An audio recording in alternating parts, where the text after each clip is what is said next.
আসসালামু আলাইকুম সকল মুসলমান ভাইদেরকে এবং আমার টিকটক, ইউটিউব ও ফেসবুক আইডিতে সকল বন্ধুমহলকে আসসালামু আলাইকুম।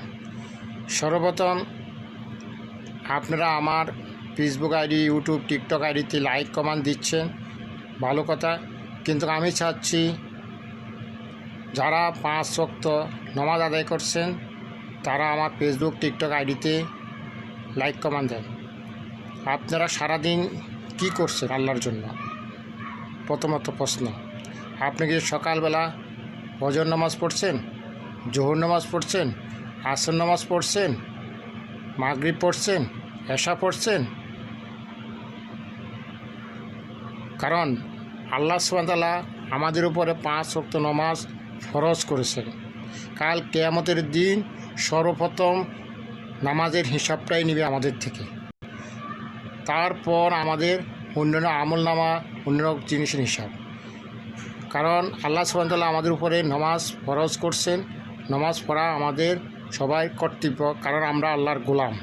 আল্লাহর হুকুম মানা আমাদের উপরে ফরজ, কর্তব্য, ফরজ। তাই আমি চাই আমার মুসলিম ভাইরা আমার সাথে শরীক হওয়া মানে আমার সাথে নামাজ আদায় করুন। কারণ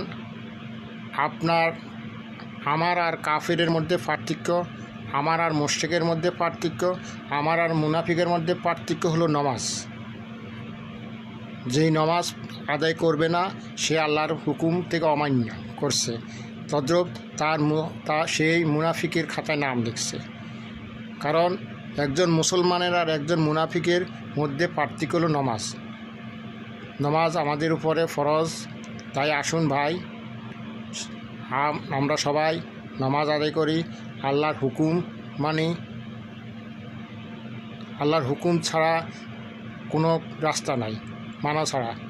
কারণ এই নামাজে পারে আপনাকে সকল পাপ থেকে মুক্ত রাখতে, এই নামাজে পারে আপনাকে সকল গুনাহ থেকে মুক্ত রাখতে, পাপ মুক্ত করতে। নামাজ আপনাকে সকল বিপদ থেকে, সকল মুসিবত থেকে বাঁচাবে।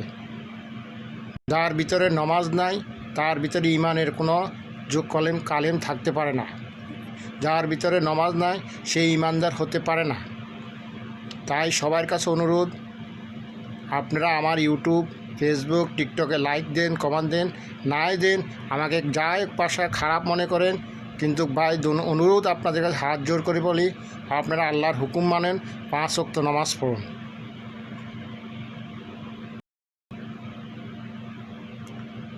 ওকে, আসসালামু আলাইকুম, ধন্যবাদ।